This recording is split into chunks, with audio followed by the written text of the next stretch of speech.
السلام علیکم عزیز طلبہ، میں آج آپ کو گوگل میٹ کس طرح اپنے اسمارٹ فون پر ڈاؤن لوڈ کرنا ہے، انسٹال کرنا ہے، اس کے بارے میں معلومات فراہم کروں گی۔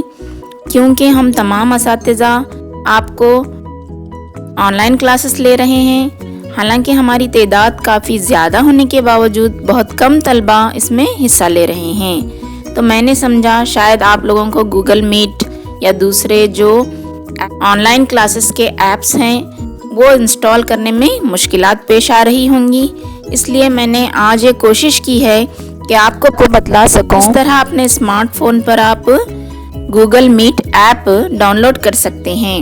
تو ہم جونیئر کالج سیڈم کے اساتذہ گوگل میٹ پر ہی اپنے کلاسز کا انعقاد روزانہ صبح 10:30 سے کر رہے ہیں۔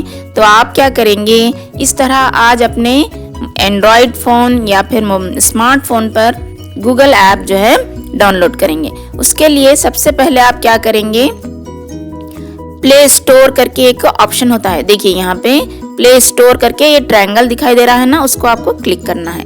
جیسے آپ کلک کریں گے اوپر سرچ بار آئے گا، یہاں پر دیکھیے میں نے جو ہے لکھا ہے گوگل میٹ، گوگل کر کے لکھنے کے بعد یا نیچے گوگل میٹ بول کے آیا ہے، میں اس کو جو ہے کلک کرتی ہوں۔ کلک کرتے ہی یہاں ہرے میں انسٹال کر کے آ رہا ہے، تو ہمیں اس پر کلک کرنا ہے۔ اس طرح ایک دائرہ گھومنا شروع ہوگا۔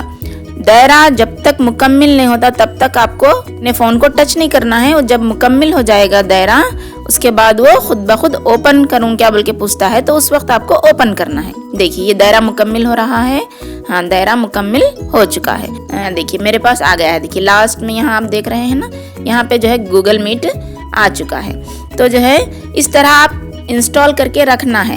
اس کے بعد ہم کیا کرتے ہیں، آپ کو ہمارے اسکول کے گروپ میں ایک لنک شیئر کرتے ہیں۔ آپ کیا کرنا، اپنے اسکول کے گروپ میں جا کے میٹنگ URL بلکہ اس طرح ہوتا ہے، تو وہ بلو جو لائن آپ کو دکھائی دے رہی ہے اس پر آپ کو کلک کرنا ہے۔ جیسے آپ کلک کریں گے ہم آپ کو یہاں سے ایڈمٹ کرتے ہیں، آپ آن لائن کلاس میں شامل ہو سکتے ہیں۔ تو پیارے بچوں، آپ ابھی اسی وقت آپ کیا کریں، گوگل میٹ ایپ جو ہے ڈاؤن لوڈ کر لیں اور کلاس میں شامل ہو جائیں، تاکہ آپ کی تعلیم میں رکاوٹ نہ ہو، آپ کی تعلیم جاری رہے۔